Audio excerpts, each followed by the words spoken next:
Today we're looking at the DCA Electrical Pruning Shears. Pruning is an essential part of any garden, and anybody that has done a prolonged session of pruning knows you start with enthusiasm and then 15 minutes later you absolutely hate your life choice. Because these things, the manual ones, while they are, they're not bad, they're great, but for the occasional snip, snip, snip, but if you really have to do a lot of it, they can become a pain in the ass. So this is why I thought, let's try the easier or lazy way, and I got myself some electrical pruning shears, and let's have a look whether they're worth it or whether they're not. So the pruning shears come in this case, and it contains every single thing you need, from the tools, from all the other stuff that comes with it. So at least you know where all the crap is kept, because how many times have we, just randomly put down shit and then you spend hours trying to look for it again. In this case here, many times. Oh, I know. We have spent literally probably hours, days. A lifetime. Well, not quite a lifetime, but in this case,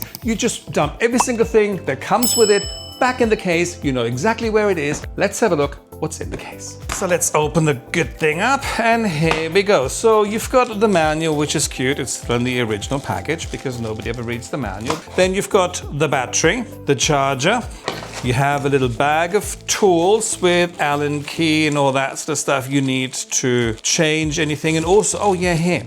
You also have, what are they called in English, Jane? Like, so if you know, these sharpening stone. Is it a sharpening stone?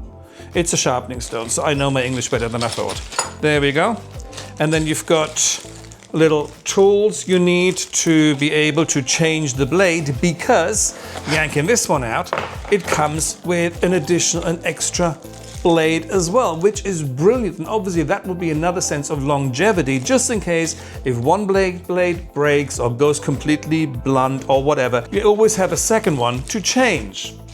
And it comes with a little bit of oil as well, because lubrication is important. Only a lubricated tool is a heavy tool, as we know. And then you have this sleeve you can actually wear, and this is where the shears in. And as you can tell here, they are quite dirty because I've used them before, because I don't do reviews unless I've tried things. One thing I must say is, at the beginning I thought this is just so tacky having this sort of, safety sleeve thing. But you know what? You strap that thing on and within no time you look like a garden assassin. So when you're playing about with it and you're pruning and so forth, rather than having to put it down, you just shove it in the sleeve, and then you can just walk about the garden and do things and run and jump, and it really is extremely handy. Every tool should come with a strap on. Anyway, so we just put in the battery in. So you've got the tool here, you've got the battery, and all you do, you place it like so, and then you just shove it in. To remove the battery, you press this little red lever, and then you push it and push it out, and that's it. And also on the battery, you've got here this little button where you can see if the battery is fully charged, half charged, or whatever. To put the machine on, you press this little button there, and you have this wonderful sound, and then you know it's on. And here you have 4 different widths for the jaw to open. 20 millimeters, this one is 25, this one is 30, and this one is 35 millimeters. So then all you do is you pump the red handle thing here 3 times, 1, 2, 3, and then the shears open. At this stage, right now, they're set at 20 millimeters. Obviously, the wider the branch, you can just change the setting down here. However, if you only cut thin branches, leave it at a smaller setting, because then the battery will last a little bit longer. It is just a little bit more economical and efficient to use. And now we've got the 35, and 35 is the maximum this machine is made for. Perhaps it can cut a little bit more, but let's not push it. Respect the size of the jaw compared to the log that needs to go in it. The tool in itself, it has a rubber handle which really feels nice in the hand. It's altogether 1.35 kilo. So it's not too heavy, so it doesn't feel like you're carrying a dumbbell. As to the blade is an SK5 carbon steel blade, which is super durable. Also, it is Teflon coated, which means there's less sap collection on it. It is much easier to clean, and it goes through wood, I guess, like butter, and it really does. Before we go outside to actually have a look how it does in the field, I want to stress that with this tool, it is extremely easy to hurt yourself. And I'm sure the question that is on everybody's mind, well, at least it was on my mind the second I thought about buying one of these, would this cut through bone? So if you put a finger accidentally in it, would it cut through? Or is there a safety feature that actually stops the blade from going through the bone? Let's try it out. Not an actual finger, but I got some bones. This is not a human bone, this is a chicken bone, but I thought it was quite representative of a finger. So let's give it a shot. Would it cut through the bone? Yes or no? This adds a completely new level of respect to the tool. So when you are in the garden and you start, fuffing about with this, be very careful. Keep your fingers, toes, and any other body part you're very, very fond of away from the blade, because as we saw, it will cut it. I mean, fucking fuck. Really, really easily. So, and I actually didn't think that there was going to be some sort of safety mechanism, because clearly if it goes through wood, and when it has to go through wood, which is 35 millimeters thick, there has to be a certain amount of power to it. So again, people, be careful. This will cut through your bone. Let's take it in the garden and start playing with wood. And now we're in the garden, now we can really have a look what this thing can do. And it is so easy, just strap on, shove it in, and off you go. So the first thing we're going to be doing is bamboo. After the winter we had, there is quite a few canes that have died, and there are still broken ones because of the snow. So let's have a look how easy it is to cut some bamboo. So this is one of those situations where you have a lopper, because bamboo canes are quite difficult to cut with secateurs, so you need a bigger lopper, but trying to get in is just a pain in the ass. So obviously having the electrical lopper, it is so much easier. So for instance, all these dead canes, this happens in winter time, so you just place it. It's so easy, there's no faffing about trying to get in with big loppers.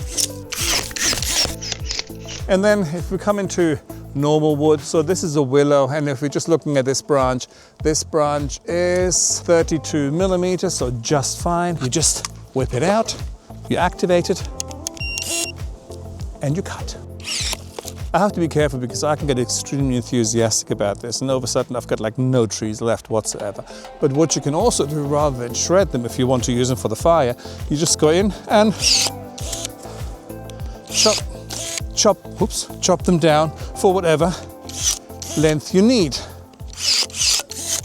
It is just such a great tool. It really makes it so easy to start pruning, larger branches and all that sort of stuff. Also, if you have any kind of mobility issues because of your shoulders or your wrists or anything like that, or arthritis, so you can't do this anymore, or always pushing the secateurs together, these things are brilliant for you, because all you do is just come here, look, put, and that's it.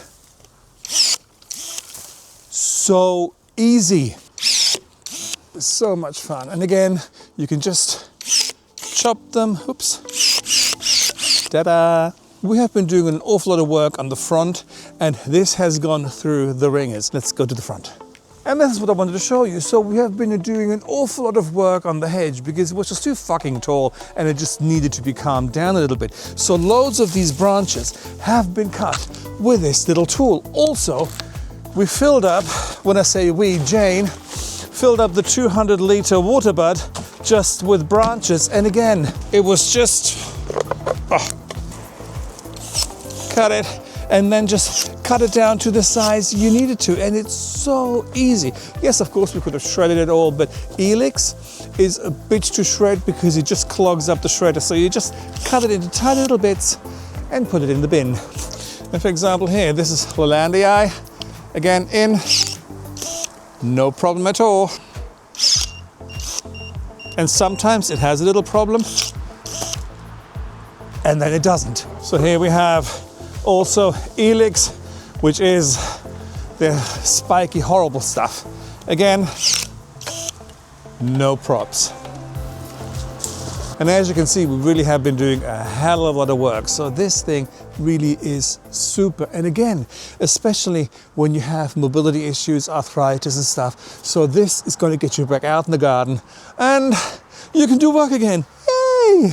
this thing is really good. And that's the noise it makes if you don't use it for 43 seconds. And now it's locked, so you would have to pump it. See, it doesn't do anything, so 3 times, and then it works again. And if you want to close the blades, just press that button for a little while, and then it's closed. And in the holster it goes. Ta-da! Is it worth it? Absolutely. This is a great tool. It is very, very sturdy. It is well made. It feels good in your hand. And also it does the job it's supposed to do. As I said, if you have any kind of mobility issues, get yourself one of those. Or if you're just a lazy fucker like me who can't be asked doing this all the time or that, just go get it. If you don't have one and you prune a hell of a lot, give yourself a little present and get yourself one of these. That's me for the day, and I shall talk to you guys later. Bye.